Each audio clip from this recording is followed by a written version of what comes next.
الحمد لله رب العالمين والعاقبة للمتقين ولا عدوان إلا على الظالمين وأشهد أن لا إله إلا الله وحده لا شريك له ولي الصالحين وأشهد أن محمدا عبده ورسوله وصفيه من خلقه وخليله سيد الأولين والآخرين اللهم صل عليه وعلى آله وصحبه ومن اتبعهم بإحسان إلى يوم الدين أما بعد.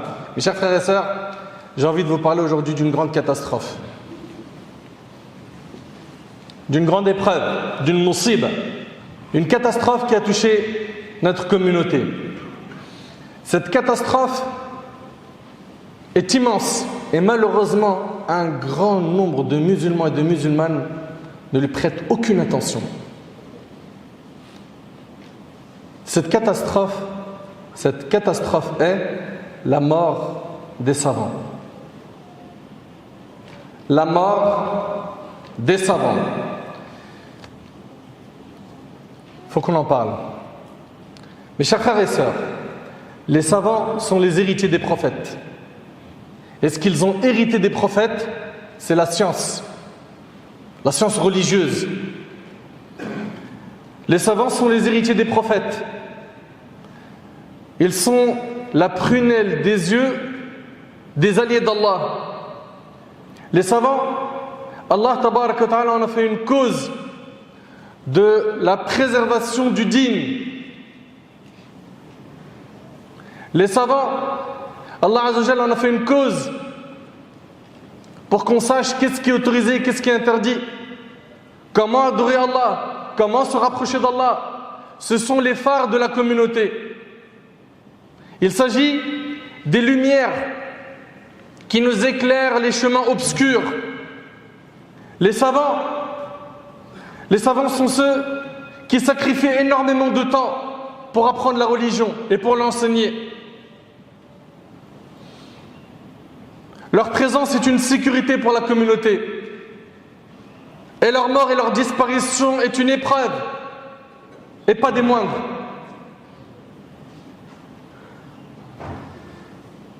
Les savants écrivent, enseignent, éduquent. Ils sacrifient leur temps pour approcher les gens d'Allah tabaraka wa ta'ala. Ils réfutent les ambiguïtés. Ils répondent à ceux qui attaquent l'islam. Les ulama, les savants, tant qu'ils sont présents par la grâce d'Allah et qu'ils sont côtoyés et écoutés, les gens se rapprochent d'Allah. Et quand on s'en écarte, on s'écarte du chemin d'Allah. Allah tabaraka wa ta'ala a élevé leur rang. Allah subhanahu wa ta'ala a parlé des savants dans le Coran à plusieurs reprises. Notre bien-aimé Muhammad sallallahu alayhi wa sallam également, il a montré leur valeur.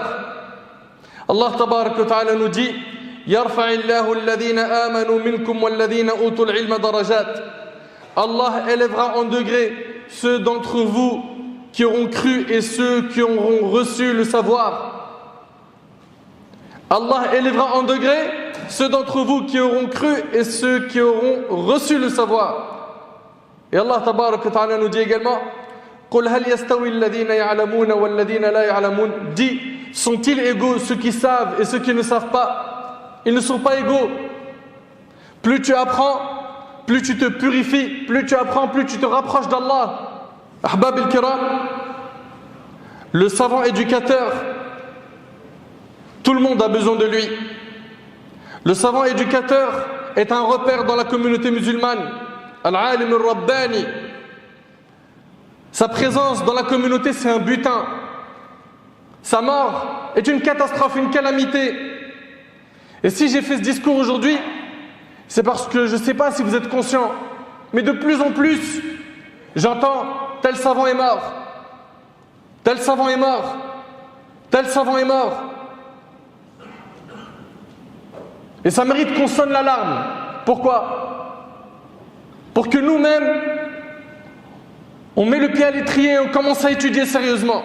Pour que dans les générations futures, on voit des ulama, des savants. Et que l'héritage du prophète sallam continue à se transmettre, le savoir, la science. Mais pour cela, il faut déjà qu'on en parle. qu'on parle de ce problème, qui pour un grand nombre de gens n'est pas un problème.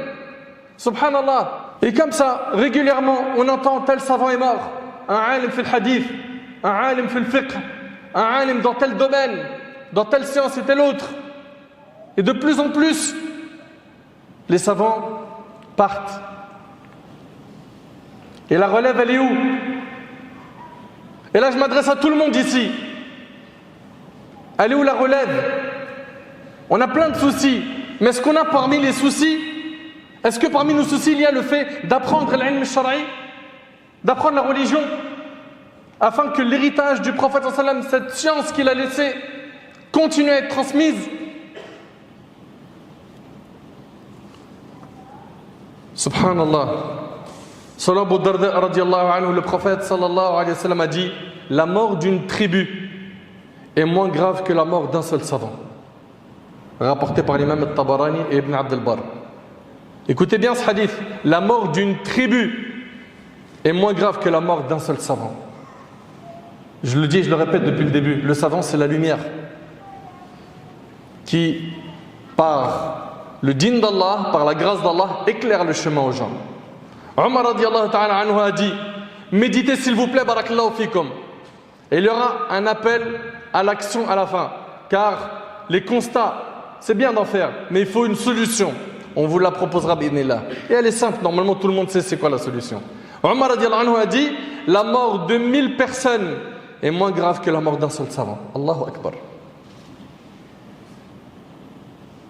Et aujourd'hui, quand tu dis aux jeunes et aux moins jeunes, étudie, apprends l'ilm, va dans tel institut, dans telle mosquée, tu peux même étudier en ligne. La motivation, elle est chaotique. Parce que ce qui ronge notre cœur, c'est dunya. Il n'y a que ça. L'amour excessif de ce bas monde. Il n'y a plus de place pour l'apprentissage de la religion. Ça prend trop de temps. Pour certains, bien sûr. D'autres, alhamdulillah, ils ont compris l'importance de talab al-ilm. Jusqu'au point où ils ont voyagé. Je connais des amis à moi, ça fait plus de 10 ans, ils ne sont pas en France. Ils sont en train d'apprendre la religion. Un tel, il est à Mecca, l'autre, il est à Médine, l'autre, il est parti en Égypte, l'autre en Mauritanie, l'autre en Inde. Et ils étudient l'ilm. Et ils ne sont pas encore revenus parce qu'ils estiment qu'ils n'ont pas encore assez de bagages. Al-Hassan al-Basri rahimahullah disait: s'il n'y avait pas de savants, les gens seraient comme les animaux. Et Abdullah ibn Mas'ud radiyallahu anhu disait: cramponnez-vous à la science avant qu'elle ne disparaisse par la mort des savants. Allahu Akbar. Je vous le jure par Allah, Allah il en est témoin, qu'en préparant cette khutbah, j'avais mal au cœur. J'avais vraiment mal au cœur. Parce que c'est une calamité qui touche la Ummah et malheureusement beaucoup de gens ne la voient pas. Beaucoup de gens ne voient pas ça comme un problème. C'est un problème. Un grand nombre de gens parmi nous aujourd'hui ne savent plus à qui poser la question. Pourquoi? La science diminue et le jahl, l'ignorance, s'est propagée. Abdullah ibn Mas'ud radiyallahu anhu disait: cramponnez-vous à la science avant qu'elle ne disparaisse par la mort des savants. Par celui qui détient mon âme entre ses mains, des gens morts dans le combat en martyrs souhaiteront être ressuscités le jour du jugement en savants lorsqu'ils verront les mérites des savants. Allahu Akbar. Elle est où al-himma? Elle est où la motivation pour apprendre la religion? La même motivation que tu as pour l'euro. Elle est où? On se contente du minimum. J'ai regardé 3 vidéos, mon frère. Mashallah, j'ai appris à faire les ablutions salat. C'est bon. De temps en temps, je regarde des rappels sur YouTube. C'est ça la science pour toi? La science, si tu t'assois, tu poses tes genoux au sol pour être devant un professeur qui t'éduque, qui t'enseigne. Et c'est des années, ça demande de la patience, de la constance, de la persévérance. Et c'est dur pour l'ego. Certains vont me dire: mais moi je ne connais pas de savants en France. Sachez qu'il y a des gens de science bifadlillah partout. Et si tu ne connais pas un alim, sache qu'il y a des tullab ilm. Il y a des étudiants qui ont eux étudié chez des savants. Rapproche-toi d'eux. Bloque un créneau dans ta semaine pour aller apprendre. Ahbab al-kiram. Selon Anas radiyallahu ta'ala anhu, le prophète sallallahu alayhi wa sallam a dit: la fin du monde n'aura pas lieu sans que le temps ne soit rapproché. Le temps passera vite. La science disparaîtra. Allahu Akbar. La science disparaîtra. les troubles apparaîtront, al-fitan, l'avarice pénétrera les cœurs et le harj se multipliera. Ils dirent, qu'est-ce que le harj au messager d'Allah? Il répondit, le meurtre. Rapporté par Bukhari Muslim. Et d'après Abdullah ibn Amr radiallahu anhu an jami' as-sahaba, le prophète sallallahu alayhi wa sallam a dit, certes Allah ne fait pas disparaître la science en l'enlevant des cœurs des serviteurs, mais il la fait disparaître par la mort des savants. Cette science, comment elle va disparaître? Par la mort des savants. Au point où lorsqu'il ne restera plus de savants, les gens prendront des ignorants comme dirigeants qui seront questionnés. Alors ils vont répondre sans science et ainsi ils vont s'égarer et vont égarer autrui. C'est rapporté par Bukhari et Muslim. Et le hadith d'avant, il est rapporté par Bukhari et Muslim. La communauté musulmane sans savants est un corps sans âme. Nous avons donc besoin de ulama, de savants. Ces savants-là jouent un grand rôle. Il faut les respecter. Il faut penser du bien d'eux. Il faut avoir de bons soupçons envers les ulama. Il ne faut pas les rabaisser, parler en mal d'eux. Préserve ta langue de parler des ulama, des savants, des gens qui passent des heures indescriptibles à étudier et à enseigner. Les savants, ils font tant d'efforts et à la fin, un petit jeune qui connaît rien du ilm commence à manger la chair des ulama. Et si lui n'a pas été éduqué, c'est tout simplement parce que celui qui l'a éduqué n'est pas éduqué. Le prophète sallallahu alayhi wa sallam, il nous parle des savants, les mujtahidines. Même quand ils se trompent, ils ont une récompense. Le savant qui atteint le degré de l'ijtihad avec ses conditions, même s'il se trompe, il a quand même une récompense, selon Amr ibn al-As radiyallahu anhu an jami' as-sahaba.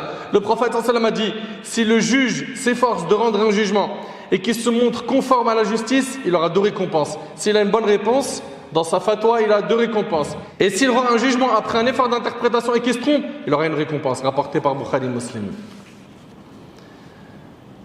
Les savants, je vous le dis, je le répète, leur assemblée est bénie. S'asseoir auprès d'eux est un profit pour ta foi. Se rapprocher d'eux est un bienfait. Les respecter, c'est respecter la science. Leur faire du tort, c'est faire du tort aux alliés d'Allah. Et ceux qui font du tort aux alliés d'Allah, qu'ils écoutent. Abu Hurayra radiyallahu anhu a dit, le prophète sallallahu alayhi wa sallam a dit, Allah le Très-Haut dit, celui qui prend un de mes alliés comme ennemi, je lui déclare la guerre. Rapporté par l'imam al-Bukhari. Allah tabaraka wa ta'ala a dit également, Ya ayyuhalladhina amanu ati'u Allah wa ati'u ar-rasul wa ulil amri minkum. Dans Sourate An-Nisa, Allah ta'ala dit, ô les croyants, obéissez à Allah et obéissez aux messagers et à ceux d'entre vous qui détiennent le commandement. Ceux qui détiennent le commandement, ce sont les ulama, comme l'a dit Ibn Abbas, Jabir ibn Abdullah, Al-Hassan al-Basri et d'autres. Allah tabaraka wa ta'ala nous demande d'obéir aux ulama. Bien évidemment, on a une règle. Innama at-ta'a fil ma'ruf, la ta'a li makhluq fi ma'siyati Allah azza wa jal. Point d'obéissance à une créature dans la désobéissance à Allah. On leur obéit tant qu'ils n'appellent pas une désobéissance. Fa'ahbab al-kiram, Allah azza wa jal, il nous demande d'obéir à Allah et à son messager et à ceux qui détiennent le commandement, les ulama. Allah tabarak wa ta'ala, il nous demande de revenir vers eux quand on a des questions. Fas'alu ahla adh-dhikr in kuntum la ta'lamun. Demandez donc aux gens du rappel, les savants, si vous ne savez pas. Le savant éducateur, c'est une lumière dans la communauté. Le savant éducateur, c'est celui qui est attaché au livre d'Allah, à la sunna du prophète alayhi salatu wassalam. Le savant éducateur est celui qui invite les gens à la religion d'Allah, qui transmet le message de son Seigneur et qui ne craint personne à part Allah tabaraka wa ta'ala, qui dit la vérité, même si elle est amère. Le savant éducateur est celui qui enseigne aux gens qui est Allah, at-tawhid al-aqida. Le savant éducateur attache les gens à la sunna du prophète alayhi salatu wassalam. Le savant éducateur est celui qui se rapproche des gens, qui se mélange à eux, qui ne crée pas une distance entre lui et les gens, qui connaît le souci des gens, qui est accessible. Le savant éducateur est celui qui traite les soucis des gens, parle des problèmes des gens.